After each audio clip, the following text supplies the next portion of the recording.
अस्सलाम वालेकुम everyone, welcome to my channel microbiology with Huriya Khan. So today about the quality control. तो आज मैं जो आपको पढ़ाने जा रही हूँ वो क्वालिटी कंट्रोल के बारे में है, क्योंकि अभी जितने भी ग्रेजुएट स्टूडेंट्स होते हैं उनकी यही कोशिश होती है, स्पेशली जो माइक्रोबायोलॉजी साइड से ग्रेजुएट होते हैं उनकी यही कोशिश होती है कि किसी न किसी हॉस्पिटल में जॉब करें और किसी न किसी लैब का पार्ट बने।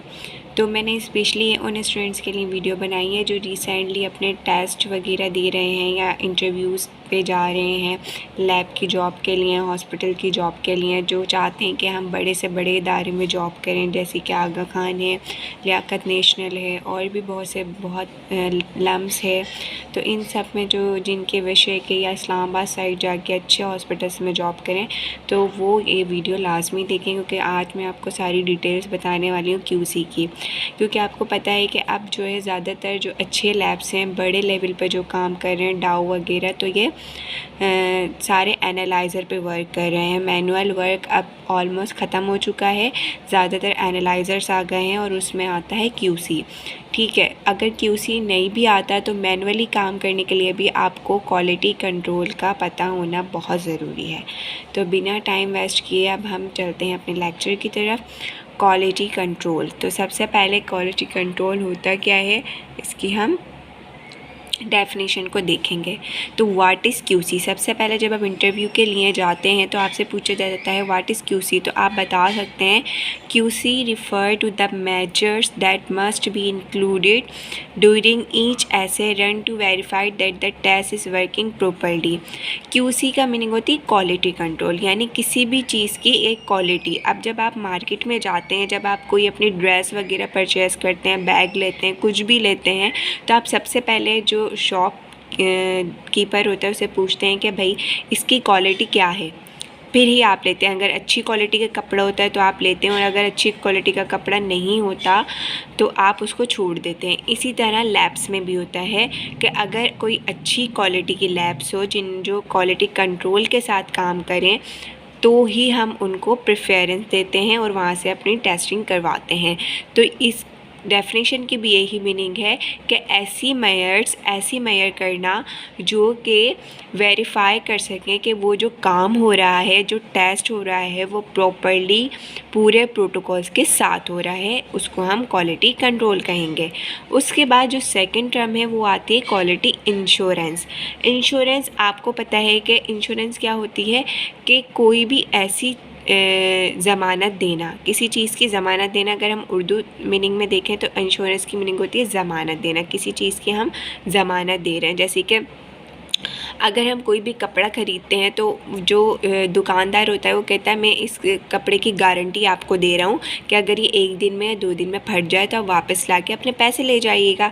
तो यानी वो पूरी क्या कर रहा है, ज़मानत ले रहा है कि भाई अगर ये क्वालिटी आपको अच्छी ना लगे तो आप मुझे, अगर ये ख़राब हो तो आप दे जाइएगा मुझे, मैं वापस आपको पैसे दे दूँगा।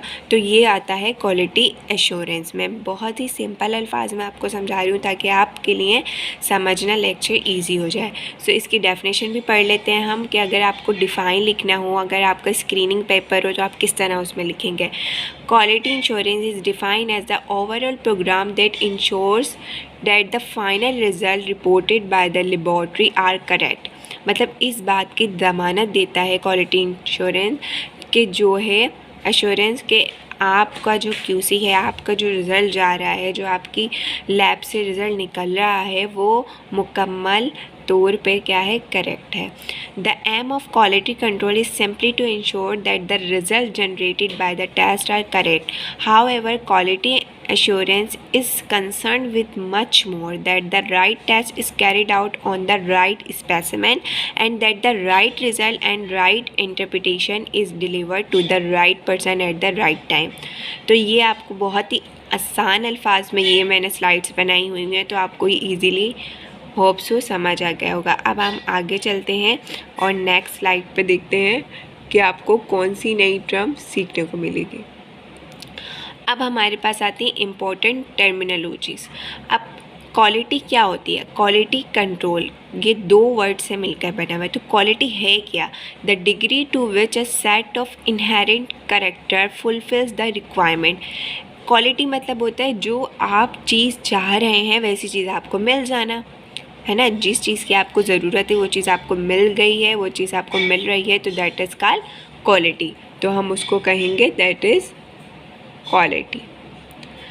अब हमारे पास आ गई प्रिसीशन। ये जो है एक अनदर टर्म है। प्रिसीशन क्या होती है? Precision is the reproducibility of an analytical method. Means के जो आपने कोई भी कंट्रोल अपनी मशीन पे लगाया है, ठीक है, अब वो मशीन या एनालाइज़र आपको रिज़ल्ट क्या दे रहा है? बार बार एक ही रिज़ल्ट दे रहा है, 3 से 4 बार आपको एक रिज़ल्ट, मतलब जो आपका मेन कंट्रोल है, मेन वैल्यू है, उसके ही करीब आपको रिज़ल्ट मिल रहा है। फॉर एग्जांपल हम अगर शुगर की एग्जांपल ले लें, शुगर की नॉर्मल रेंज कितनी होती है, कितनी होना चाहिए? चले अगर मैक्सिमम हमारे पास कंट्रोल 120 का कंट्रोल है, ठीक है, 120 शुगर का हमारे पास कंट्रोल है, तो उसकी अगर वैल्यू बार बार क्या आ रही है? कभी 100 आ रही है, कभी 120 आ रही है, कभी 110 आ रही है, कभी जो है 120 आ रही है, कभी 110, कभी 100, यानी इसके बिल्कुल करीब आ रही है, तो वो प्रिसीशन कहलाएगा। अब यहाँ पर देखें, मैंने सिंबॉलिक फॉर्म में भी आपको समझाया है। इम्प्रिसाइज मतलब कि ये देखें, ये अलग अलग आ रही है, एक अलग वैल्यू है, दूसरी अलग, तीसरी चौथी पाँचवीं इतनी दूर आ रही है, तो ये प्रिसीशन नहीं होगा। अब यहाँ पर देखें, यहाँ पर है प्रिसीज बट एक्यूरेट नहीं है, कंट्रोल के बिल्कुल ही अलग जा रही है, मतलब जो रिज़ल्ट आना चाहिए उसके बिल्कुल ही हटके है। एक बार वैल्यूज़ तो वही सेम आ रही हैं, लेकिन जो हमें रिज़ल्ट चाहिए उससे बहुत दूर जाकर आ रही हैं, तो ये क्या हो गए? ये इनएक्यूरेट हो गई। ये प्रिसीशन तो है लेकिन करेक्ट नहीं है। अब यहाँ पर देखें, ये कंट्रोल जो है ये बिल्कुल इसके करीब सारी वैल्यूज़ आ रही हैं, इधर बिल्कुल इसके करीब, तो ये क्या है? Precise and accurate. ये बिल्कुल सही प्रिसीशन के एग्जाम्पल है। उसके बाद आती है हमारे पास accuracy. Accuracy defines how close the measure values to the actual value. मतलब एक्यूरेसी क्या होती है? कि बिल्कुल एक्यूरेट रिज़ल्ट आना। अब अगर हमारा कंट्रोल 100 का है तो 100 ही रिज़ल्ट आ रहा है, तो ये क्या है? बिल्कुल एक्यूरेसी इसकी अच्छी है, एक्यूरेट रिज़ल्ट हमें एनालाइज़र दे रहा है, जो हम एनालाइज़र यूज़ कर रहे हैं, ठीक है। अब इस स्लाइड को हम स्किप करते हैं, अब इस स्लाइड पर हम आते हैं। इसके बाद है सेंसिटिविटी। सेंसिटिविटी क्या होती है? Sensitivity of an essay in a mayor of how little of the analyte the method can detect. Sensitivity का मतलब ये होता है कि अगर हमने फॉर एग्जांपल एक एनालाइज़र है, उस पर मैंने 100 सैम्पल इलाइजा के हेपेटाइटिस HCV लगाया है, तो उसमें से 100 में से अगर 10 पॉजिटिव आ रहे हैं और 90 नेगेटिव आ रहे हैं, तो वो क्या है मेरे पास? ये सेंसिटिविटी है, यानी जो मेरी मशीन है, यानी जो रिज़ल्ट्स आ रहे हैं वो सही आ रहे हैं, मतलब उसमें ज़्यादा नेगेटिव जो है वो पॉजिटिव रिज़ल्ट्स नहीं है। तो ये एक क्या हो गई? एक सही रिज़ल्ट हो गया कि अगर हमने नंबर ऑफ़ सैम्पल्स 100 लगाए, उसमें से 10 पॉजिटिव आ रहे हैं, तो ये नॉर्मल है। अब ये तो नहीं है ना कि 100 के 100 ही पॉजिटिव आए, तो जो अगर 100 में से 10 सैम्पल HCV के पॉजिटिव आ रहे हैं, तो इट्स मीन ये क्या है? ये सेंसिटिव है, सेंसिटिविटी है ये, ठीक है। उसके बाद सॉरी, यहाँ पे थोड़ा सा मिसअंडरस्टैंडिंग हो गई है। सेंसिटिविटी और इस पर मैंने आपको जो अभी बताया वो स्पेसिफिटी का है, तो वो स्पेसिफिटी का मैंने आपको बताया। सेंसिटिविटी इसके बिल्कुल अपोजिट होती है। सेंसिटिविटी का मतलब ये होता है कि जो हम सैम्पल्स लगा रहे हैं उसमें ज़्यादा से ज़्यादा जो है वो पॉजिटिव आए। फॉर एग्जांपल अगर हम एक कल्चर लगाते हैं, किसी भी ब्लड पर लगाएं, ब्लड एगर पे लगाएं, नेट्रोन एगर पे लगाएं, हमने कोई भी उसमें कल्चर लगाया है यूरिन का या ब्लड का, तो फिर हमने क्या देखा? उसके पास 24 to 48 आवर्स के बाद हमने देखा उस पर कॉलोनीज़ आ गई हैं, ठीक है। उसके बाद हमने उसकी सेंसिटिविटी लगाई, यानी उस पर एंटीबायोटिक डिक्स हमने लगाए। आपको पता है जब भी हम कल्चरिंग करते हैं उसके बाद हम सेंसिटिविटी लगाते हैं। अगर कल्चर पॉजिटिव आता है, कॉलोनीज़ आती हैं, तो हम उसके बाद उसका जो है सेंसिटिविटी टेस्टिंग करते हैं। तो उस पर हम क्या करते हैं? मीडिया बनाकर पेट्री डिश में और उसके ऊपर एंटीबायोटिक डिक्स लगा देते हैं। अब अगर वो डिक्स जो है वो डिक्स उससे क्या होंगी? उस ऑर्गेनिज़म को खाएंगी, तो क्या होगा? इससे पता क्या चलेगा कि वो ऑर्गेनिज़म उस एंटीबायोटिक को असरअंदाज कर रहा है, मतलब जो एंटीबायोटिक है वो उस ऑर्गेनिज़म को खा रही है, तो यानी उसको असरअंदाज कर रही है, उस पे एक बिल्कुल राउंड सर्कल जैसा बन जाएगा। तो हम बोलेंगे कि ये क्या है, ये इसकी सेंसिटिविटी है कि उसने उस ऑर्गेनिज़म को उस एंटीबायोटिक ने खा लिया। लेकिन अगर वो एंटीबायोटिक हमने सारी एथ्रोमाइसिन, माइक्रोलीड, सारी हमने पेनिसिलिन, सारी एंटीबायोटिक उस पर लगा दी, लेकिन कोई एंटीबायोटिक उस ऑर्गेनिज़म को असर नहीं कर रही है और कोई सर्किल हमें नज़र नहीं आ रहा, इट्स मीन के वो बैक्टीरिया उस एंटीबायोटिक के रेजिस्टेंस है और वो उसको असर नहीं कर रहा है। तो ये एक रेजिस्टेंस और सेंसिटिविटी का भी आपको पता चल गया। तो सेंसिटिविटी क्या होती है कि कोई भी अगर हमने 100 सैंपल्स लगाएं तो उनमें ज़्यादा से ज़्यादा पॉजिटिव आएँ, यानी वो उसके क्या है, सेंसिटिव है, क्योंकि पॉजिटिव ज़्यादा आ रहे हैं। स्पेसिटिविटी उसके बिल्कुल अपोजिट होती है, ये रिलेट करती है कि ज़्यादातर जो सैंपल हैं वो नेगेटिव आएँ, 100 में से 10 जो है वो पॉजिटिव आएँ, दैट इज़ कॉल्ड स्पेसिफिटी, यानी कि वो इसके स्पेसिफाई है।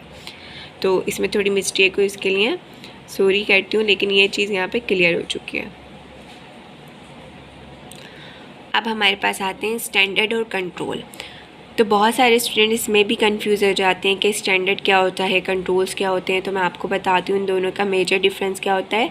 स्टैंडर्ड होता है this is the substance of constant composition of sufficient purity to be use for comparison purposes, और स्टैंडर्डाइजेशन मींस कि आप स्टैंडर्ड कोई भी पर्टिकुलर टेस्ट के लिए यूज़ करते हैं। फॉर एग्जांपल आपने देखा होगा अगर आपने माइक्रोलैब 300 पे काम किया है तो उसका हर जो है टेस्ट का, हर पैरामीटर का, शुगर का, क्रिएटिनिन का, यूरिया का और जो है यूरिक एसिड का, सब के स्टैंडर्ड अलग अलग होते हैं। जब भी हम उसकी कैलिब्रेशन करते हैं तो उसके अलग अलग कंट्रोल्स हम लगा रहे होते हैं कि जो अलग अलग हों, ठीक है, अलग अलग जो कहलाएँ, जो स्पेसिफ़िक हों, यानी कि जो एक टेस्ट के लिए स्पेसिफ़िक हों, उसको हम कहेंगे स्टैंडर्ड।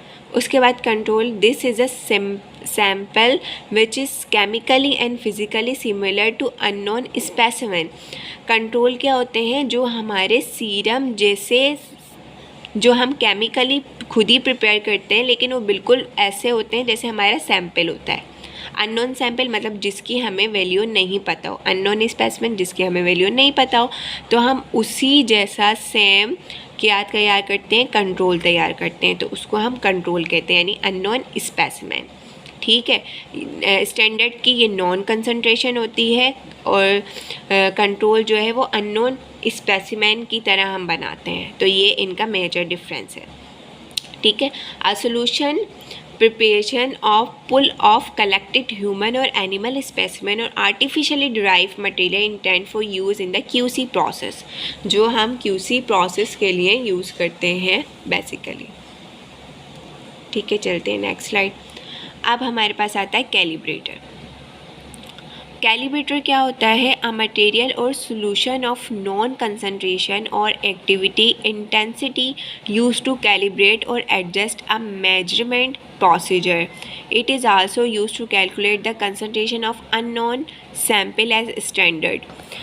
अब क्या होता है, जब एनालाइज़र में क्या होता है कि आप एक एक पर्टिकुलर स्टैंडर्ड अगर नहीं लगा रहे, ठीक है, तो बहुत सारे पैरामीटर्स को एक साथ कैलिब्रेट कर देता है, दैट इज़ कॉल्ड कैलिब्रेटर, यानी कि उसमें स्टैंडर्ड की ज़रूरत नहीं है आपको, वो कैलिब्रेटर ही सारे जो पैरामीटर्स हैं उनको क्या कर देगा, उनको कैलिब्रेट कर देगा। वो एक ही कैलिब्रेटर, मतलब कैलिब्रेटर जो है एक से ज़्यादा पैरामीटर्स को कैलिब्रेट कर सकता है, लेकिन स्टैंडर्ड एक पर्टिकुलर टेस्ट के लिए, पर्टिकुलर पैरामीटर के लिए यूज़ करते हैं हम।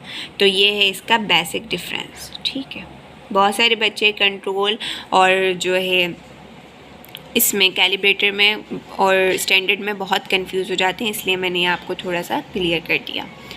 वेरिएशन इन रिज़ल्ट, अब क्वालिटी कंट्रोल में जो वेरिएशन आती हैं वो किस वजह से आती हैं। Biochemical measurements very for 2 reason, एक एनालिटिकल वेरिएशन और एक बायोलॉजिकल वेरिएशन। अब एनालिटिकल वेरिएशन क्या होती है और बायोलॉजिकल वेरिएशन क्या होती है, हम यहाँ इधर देखते हैं। सबसे पहले है हमारे पास एनालिटिकल वेरिएशन या एनालिटिकल एरर्स। ये क्यों आते हैं? एनालिटिकल मेजरमेंट्स में क्या क्या चीज़ें आती हैं? इंस्ट्रूमेंट नॉट कैलिब्रेटेड करेक्टली, अगर आपने अपने इंस्ट्रूमेंट को जो है वो कैलिब्रेट नहीं किया है, ये एक एनालिटिकल एरर है जो आपके इनसाइड द लैब होता है, लैब के अंदर हो रहा है। स्पेसिमेन मिक्सअप, स्पेसिमेन आपस में मिक्स हो गए हैं। इनकरेक्ट वॉल्यूम ऑफ स्पेसिमेन, यानी जितना सैंपल लेना चाहिए आपने उतना सैंपल नहीं लिया है। इंटरफेयरिंग सब्सटेंसेस प्रेजेंट, अगर कोई जो है दूसरे केमिकल्स या दूसरी चीज़ें वहाँ पर पड़ी हुई हैं तो उनके साथ इंटरफेयरिंग होना। इंस्ट्रूमेंट प्रिसीजन प्रॉब्लम, अगर इंस्ट्रूमेंट ठीक तरीके से रिजल्ट्स नहीं दे रही हैं, उनकी प्रिसीजन सही नहीं है, तो ये एक मसला होना। उसके बाद आती है टेस्ट रिपोर्टिंग, यानी कि जो आप टेस्ट रिपोर्ट कर रहे हैं वो क्या है, रॉन्ग पेशेंट आईडी लगा रहे हैं। ट्रांसक्रिप्शन एरर है, रिपोर्ट जो है वो लेजिबल नहीं है और रिपोर्ट आप देर में दे रहे हैं। ये सारे आते हैं एनालिटिकल एरर्स, यानी कि जो इनसाइड द लैब होते हैं। ठीक है, इसके बाद है हमारे पोस्ट एनालिटिकल एरर। अब पोस्ट एनालिटिकल एरर क्या है? जो कि लैब के बाद हो, यानी कि रिज़ल्ट टेस्ट परफॉर्म करने के बाद हो। ठीक है, उनको हम पोस्ट कहते हैं। प्री भी आते हैं इसमें। प्री क्या होंगे? यानी कि जो आप टेस्ट परफॉर्म करने से पहले हो रहे हों, जो सैंपल आपके लैब तक पहुंचा भी नहीं है और वो एरर्स आ रहे हो, मतलब कि सही पेशेंट का सैंपल नहीं लिया हो, सही क्वांटिटी में नहीं लिया हो, या एक की आईडी दूसरे की आईडी पे लगा दी हो, या फिर हेमोलाइज सैंपल लिया हो, या उसको ट्रांसपोर्ट सही नहीं किया हो, या उसको टेम्परेचर सही नहीं दिया हो, या उस पर जो है वो चिट नंबर, लैब नंबर, कुछ भी XYZ सही नहीं लगाया हो, तो ये, या फिर करेक्ट ट्यूब में सैंपल नहीं लिया हो, या कलेक्शन सही नहीं की हो, तो ये सब पोस्ट एनालिटिकल एरर में आते हैं, प्री एनालिटिकल एरर में आते हैं। फिर एनालिटिकल एरर मैं आपको बता चुकी हूँ। अब हमारे पास आ गए पोस्ट एनालिटिकल एरर। तो पोस्ट में क्या आ जाते हैं? टेस्ट इंटरप्रिटेशन आ जाती है, यानी कि अब टेस्ट तो हो चुका है एनालिटिकल वाले में, अब रिज़ल्ट जब देने का टाइम आएगा तो वो पोस्ट एनालिटिकल के आएंगे, यानी कि टेस्ट परफॉर्म हो चुका है।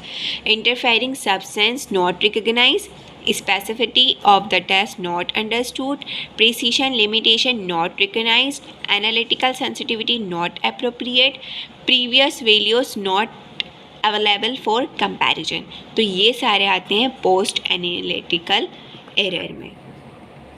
ठीक है,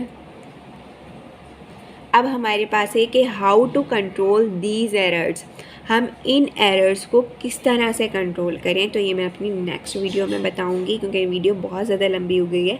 आई होप कि आपको ये जो मैंने चीज़ें बताई ये समझ आई होंगी।